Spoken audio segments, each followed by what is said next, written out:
excited to have you as a guest. Oh my gosh, Gail, I've been excited all week about this. So thank you for inviting me. And my pleasure. And big thanks to Carrie to connecting us. How do you know Carrie? How are you connected Oh, with yeah. her? We got connected. I think it might have been through a networking group. Mhm. I'm going to throw this out here because they're a great networking group. It's Grand Connection. I think that's how we met. And we've had a Oh, couple of okay. conversations together. She's just really great. So I just really appreciate that. Oh, wonderful. I Appreciate will it. have to look that up. I'm Yeah. always interested in new networking group, particularly if they're virtual. 'Cause that definitely makes it easier Yes. to attend. Wonderful. So I wanted to learn more about what you do and how you got there. What's been your business journey like? What did you always start being self-employed, or did you transition from a job into starting your own business? Oh gosh, Gail, I'm going really way back because I've been doing business for a while. I jumped into self-employed or my own business because it was a need. I was raising teenage boys and Mhm. I need to be flexible. Like if they called me, then I was pretty well there to get, or answering them on whatever I need. Um, and so that was my need, but I also need to be flexible. And I started as a professional organizer. When I heard about organizing, I went, "Oh my goodness, people actually do this for work." It was a long time ago. And, that's how I started, with professional organizing because I'm really good at the organizing piece, taking stuff and putting it into just in a system. And so I started working with entrepreneurs in their businesses, in their offices, getting them organized. And you know, I'd go in and they'd be kind of hunched down and, just long face. And I go in and go, "Oh my goodness, look what we can do in your office." Like I didn't see that it was a disaster, mass judging them or anything. I just thought, "Oh, look what we could do here." And by the time we'd finished organizing their office, it looked beautiful and everything was, different places for everything else. And they were standing up taller and they were smiling. That was just such a great thing to do, was just to do that. Yeah. That's wonderful because so many entrepreneurs are entrepreneurs because they don't necessarily fit into the system of a larger business or a corporation and may be great at ideas, but not necessarily great at organization or physical items. I know a lot of entrepreneurs who are messy. I'm messy. My husband's messy. It's just part of who we are. Actually, we both Mhm. have ADHD, so we have a difficult time with Mhm. organization in general, Yes. and it's so easy to put it off on another time. But then I do believe that your environment affects your mood, affects Mhm. your emotions, affects your mental capability, your creativity. So that's wonderful that you're able to set up this beautiful environment for Mhm. them to work in. Yeah. And I know what you mean. I mean, I'm not perfect and I'm not always organized, but I've got that organizing brain, I think, in systems. And like you say, if you put your office in a place where it's serene, then you can work much better because you don't have these piles going, "Hey, pay attention to me," stupid stuff. Yeah. And we do, as entrepreneurs, we really do that. But that's why we have other people that can work with us to Mhm. support in those ways. Yeah.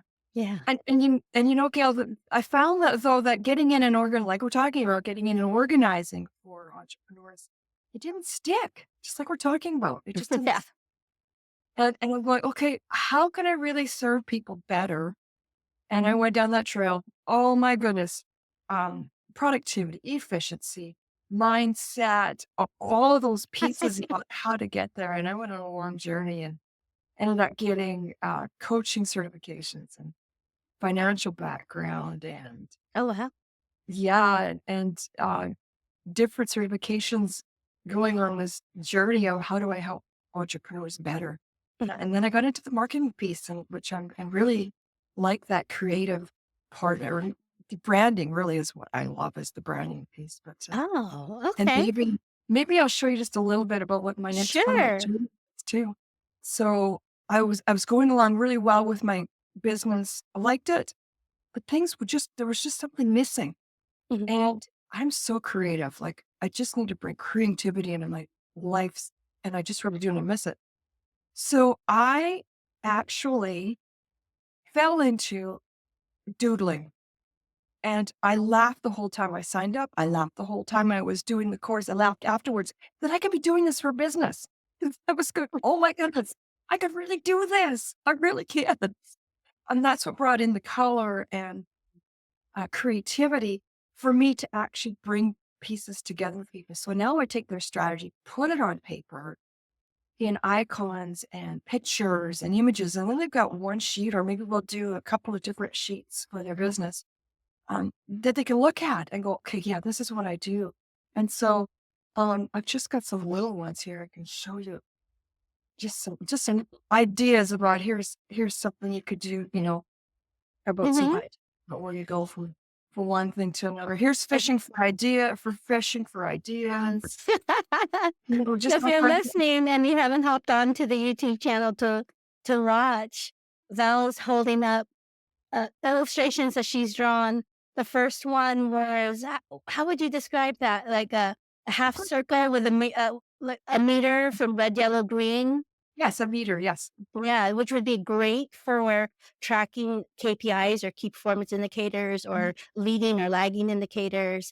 And then the other image she talked about fishing for ideas was a sailboat on water. It's lots of fun things. And, and I've got really more in-depth maps that I do for people Hmm. that maybe I could share that in your notes afterwards. That's what happened for me is that I brought that into my business, and it's just been like a game changer for me. People love especially visual people, Yeah. love, I call them maps, or the system I call it Map It. And love that because and for me too, even with you, Gail, when we first met, I was taking notes. And usually what I'll do is I'll set up my map for notes. And then when afterwards I can go, oh yes, here's Gail. We talk about this and this and this and little colors, icons, everything goes together. It's not my long sheet of scribbled notes that I can't even read. So it's not fun. Oh, that's wonderful. I remember when doodling became this big popular thing in the business world where someone's speaking and then someone is almost like a stick figure mind map kind of thing. Yes. And then when we first talked and you showed me that strategy plan that was an image and drawn out, I just fell in love with that because, as I mentioned, the same kind of entrepreneurs who tend to be messy, they tend to be messy because they need to see things that if they don't see it, they'll forget it. Kind of like the first business consultant I had hired helped me write a business plan in a binder, and it was on my bookshelf, and I never opened it again. Whereas now, I'm still a lister, but I list in color. I make my own Mhm. bullet journal. So I do like art collaging. And then I have my girls written out in color. And every week, every quarter, month, and week, I have like my things to do and what's Mhm. my main focus. But I'm not necessarily a doodler. But I love the idea of being able to visually see the big picture and then the step by step in this visual format. I think that's amazing for creators, for freelancers, for visual oriented business owners. And I love that you use the color system because I do too. And in all my notes, I've got well, 4 colors that I use specifically, and I know exactly what they mean. And it's just so much easier. And you can pick things out from your notes, from your day timer. It makes things so much easier. And it's simple. Just get a Yeah. few colored markers and go for it. Yeah. Yeah. Yeah, I love that. I love the idea that business plans don't necessarily have to be typed out and written. You don't even need a full business plan if you're not looking for financing or loans. So Exactly. this, where it's step by step, here's what I'm going to do, is a great concept. When you are working with a business owner, how does that look like? So if you're doing marketing strategy as a visual map, how does your first meeting look like? Well, if we dive right into the marketing strategy, I like to go with customer journey. Hmm.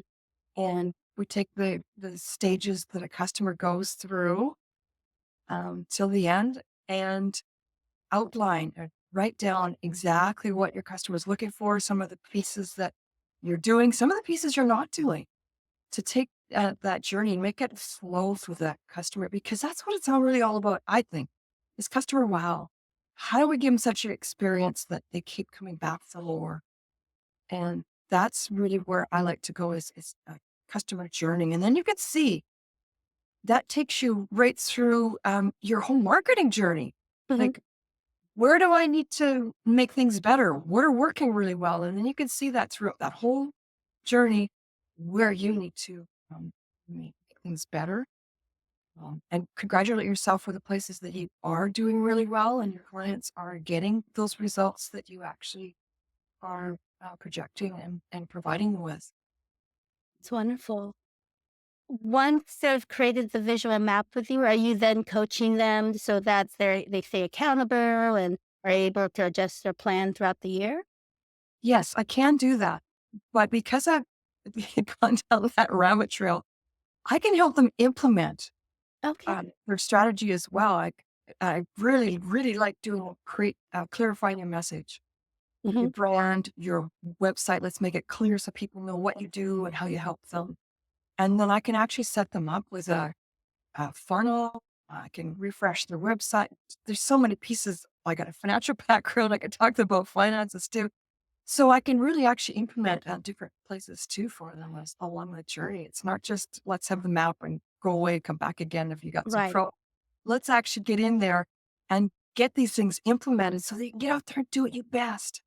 Get out Yeah. there and service your customer, your clients, and just make a big impact in the world. Yeah. So you're not just the marketing strategist for them, but you Mhm. could be their marketing director and Yes. I, make sure it gets done in their business. yes. Mhm. In that role, then, do you find that you can only handle so many clients at a time when you work that deeply with a client? Yes, but I have team that I work with as well. And So, I can still keep that high strategy. And then if there's pieces that need to be done that my team can do, then let's do that as well. how did you build up your team? Was it like a one person at a time? In what particular area in your business did you find that you needed to delegate first? Oh gosh, I came across a really amazing VA virtual assistant many many years ago. She was referred to me, and she was wonderful. Gosh, she could do anything. She really can do anything. And it was mostly for my email work, my emails that were going out, and then Mhm, she helped broadcasting. And there were times when I was really short on time, and I'd say, can you please do this email for me? Here's what I'd like it to be like." mhm. And she would do it. And she was great at it. And then she'd get it set up, and she was just really wonderful. So I started out that way.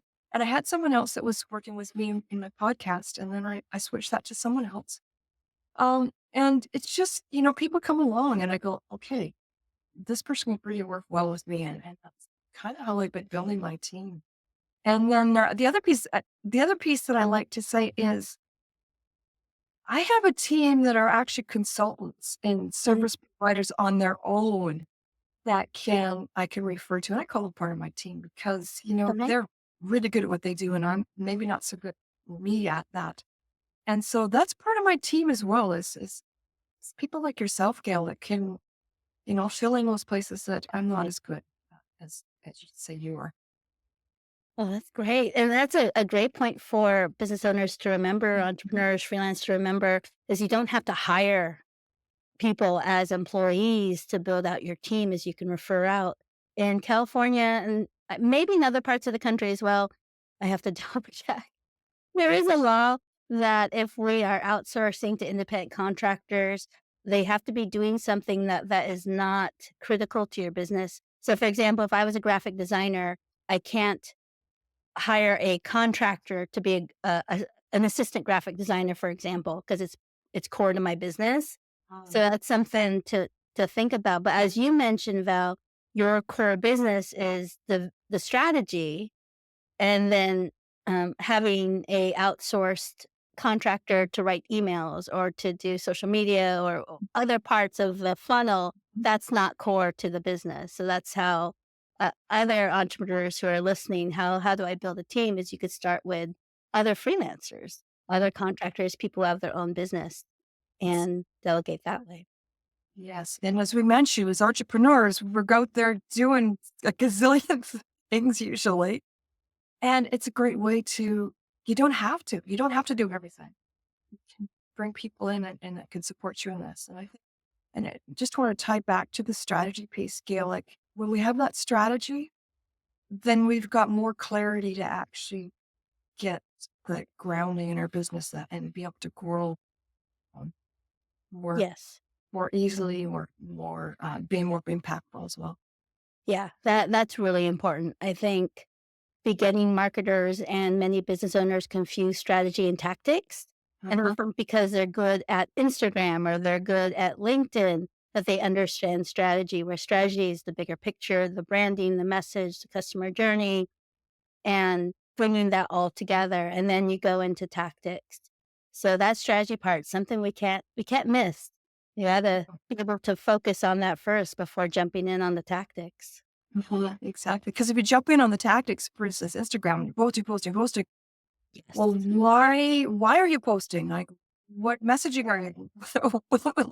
What's your strategy? Like, I mean, you could be Right. all day doing content and then just not serving you because you're way off your mark, or maybe you are. Yeah.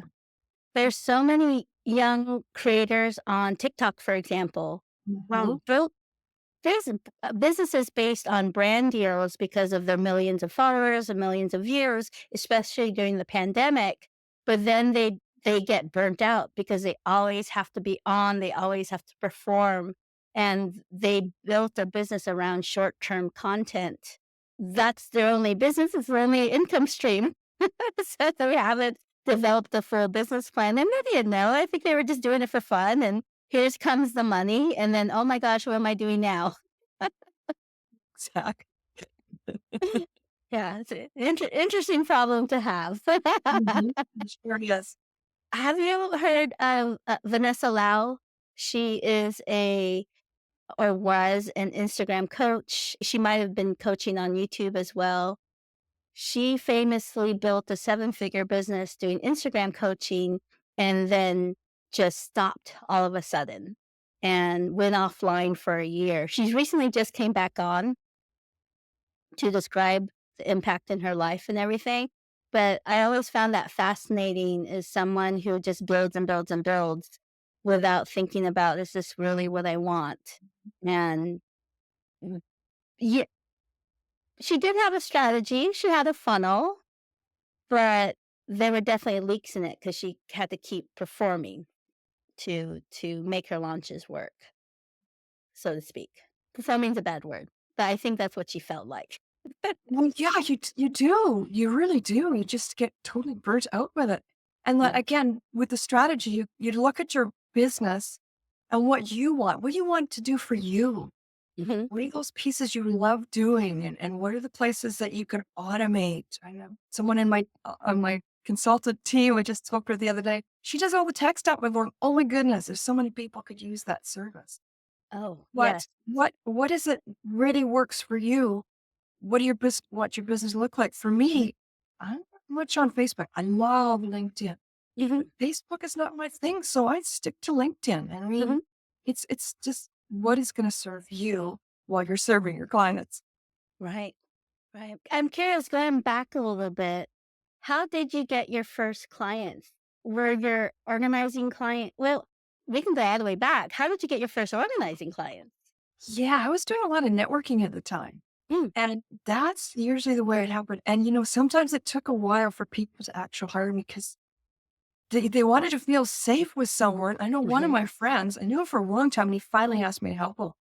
He said, "It took me a long time to ask you because I want to make sure I trusted you, and you're coming into my place and my mess." And it did take some time for that, but that's how I got my organizing clients, was networking and getting to know people. And I think that's probably, you know, the most um, beneficial for me is being that, getting to know Yeah. people, getting to know people like yourself. Then we could refer it back and forth, our clients back and forth to each other as well. And that's how I got started. I think a lot of us have forgotten that, especially through the pandemic. Mhm. is that in-person connection. As much as we connect online, if there are opportunities to meet in person too, it just develops the relationship so much faster and develops that credibility so much faster. Even if not the direct client, but then if they become a referral source, then they're like, "No, I know her. We met Mhm. in person. She's wonderful. Plus, I've seen all her work online." But yeah, Yes. yeah. Well, So, that's did these organizing clients then eventually become coaching to visual mapping strategy clients? oh, it's been a long time since there's been a big gap between my organizing and my mapping clients, but, that was kind of the progression from organizing to coaching, because I did Mhm, coaching as well. Yeah, so it's been more recent, well, now that I'm into marketing and branding and, let's get make things colorful. That and it's the same thing, networking. I mean, it's been more online networking as we were talking mhm, about, lots of Zoom networking, and I've met lots of people and done work with them online, and still looking forward to meeting them in person. yeah, yeah. Mm. How do you evaluate a online networking group or meeting to see if this is something that's gonna be worth my time? There's actually a lot lately that I've been part of that, are a membership, and so you Mhm, can get invited for 1 or 2 times and check out the group. And I've done that with some groups, and one of them in particular, oh, it was just like, "These are my people. This is really a great place to be." Connecting, and they're on my list for maybe being part of their membership this year. And another group that I was in, actually someone I knew started it. oh, And okay. she invited me and she invited another one of my friends, another one of my friends, and that was a really, really robust group as well. Um, so you just gotta go out there and check them Try it. out. I mentioned Grand Connection. They're a really great place to listen. Lots of stuff going on here and that you might be interested in. Yeah, just check them out. And if you have a good experience, you think, yeah, this is something I'd like to continue doing, then do. Do you Like, have a particular process of following up after you meet people or after a meeting? yes, I do have a process. And you know what? It's not even after the meeting. If I'm in a Zoom, Mhm. I was in a conference, workshop conference in December, and it was about 3 days. And while I'm in this conference, I'm finding them on LinkedIn and connecting with them saying, "Hey, good to see you here. Can we be connected?" And I do it right there on the spot, well, if I can, if I have the time to do that, or right afterwards. And like I said, LinkedIn, I like using LinkedIn. And that's how I get connected, like right away, because people are so good at doing it when you have that little bit of commonality between you. Mhm. That's a good point, and a good reminder for all of us is our LinkedIn profile updated. A great way to use our time because some people, they'll say, "Oh, I'll do that later," and then they never do Mhm. it. So if there's Yes. a way to do it in the moment or right after, then at least you're connected. Mhm. I really wish LinkedIn used to have I really wish LinkedIn still had the CRM features where you could write notes for each contact. They used to have that years ago. Do you tend to just remember, "Oh, I remember like so and so I met and I think they did this." And so if you needed to reconnect with someone, do you go by that or how do you remember to stay connected with people Mm. through the months and years even? Yeah, there's a couple things I do. I like to go through my notes that I told you about, the maps that I create for each person. I You have were that taking app a for note during one-on-one. the networking meeting. Yeah, I Oh, just that's a go through my great notes. idea. Yeah, I really do. I'd love to do that. I was gonna mention, when you're in a Zoom meeting, at least they save the chat, save the chat. I go, no, I'm not saving the chat because I'm not going back there. So Yeah. again, I'll just pick a few people that I think would be good to connect with, and I just take their information. I've got a spreadsheet. I don't have a Uh-huh. CRM, so to speak. Mhm, I don't like going online and using a CRM. I like to have my own on my computer so I can mhm, have spreadsheets that I work with, and I date them, and I put notes to say, "Hey, I want to connect with this person," mhm. whatever. And that's a good way for me to keep connected as well. I think people forget that we can create a marketing system around networking as well. It doesn't Mhm, have to be just a high and buy situation. mhm, It's your time. You're investing your time, usually an mhm, hour to an hour and a half or more if you're in a 3-day conference, mhm, that we can create systems regarding networking as well. When I first started as a coach, I was a networking and referral marketing coach. So we had systems, and it was part of a franchise system. So they have their systems, and since then I've created my own. But it was a great introduction to. It was a great aha to me to realize that any kind of marketing can have a system around it as well. Exactly. Yes. And that's what it is. Marketing is a system. Mhm. And if we think about it like that, then we're gonna be much more successful. Yeah, definitely. Do you have any favorite apps or tools that you love using in your business? You mentioned spreadsheets, so like Excel sheets on your computer? Mhm. Yeah. Yeah. Well, that goes back to my financial days. Mm. When we came out with the Microsoft products, I hated Word. I just hated it. So I started writing letters in Excel. I since come to like words, but It was fun. what are some of my favorite tools? Well, okay, creatively, I Sure. love Canva, love Mhm. Canva because I'm really, like I said, I'm really creative and I'm really quite good with messaging. And so Canva is a great tool to use for all of those pieces. Mhm. LinkedIn, I love LinkedIn. I try to keep it simple. I really do try to keep I've got my networking platform that I use. I use Kartra is one of the ones I use. Oh, okay. And you can do everything in there. You can do your emails and your landing pages, just everything. So it's nice to have something Oh, that's one. There's a great. couple other options I'm looking at now too that Mhm. are like that. Just keeping it simple and keeping everything automated as best you can. Were to give yourself advice when you were first starting out, let's say just starting out your own business way back then as a professional Mhm. organizer, what kind of advice would you give yourself? Way back then, oh my goodness. What I tell most people now is get your strategy. Figure out what it is Mhm. you do well, you love doing.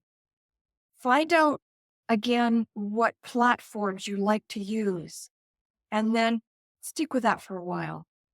Mhm. Figure out who the client is, that they're really perfect client for you, and stick with that. Like find your perfect client, find your product and the platform you want to use, and stick with that for a while, and get that really dialed in. Like get a great platform automation going and then expand from there. And the other thing I think I'd say is, yeah, just trust yourself, connect with other people, um, and just get good at what you do and love what you do. Love what you do. That makes a difference. Oh, that's wonderful. I love that. Thank you so much, Val. It's been a pleasure to have you on our podcast. And I will put all your links. And if you want to see a sample of the visual map and more information about the Map It program that Val offers, I'll put it in the description below. I'm really excited. I want to learn more about it. And I think it's a wonderful tool that business owners can use. Thank you Mhm. again, Val. Oh, thank you so much for having me.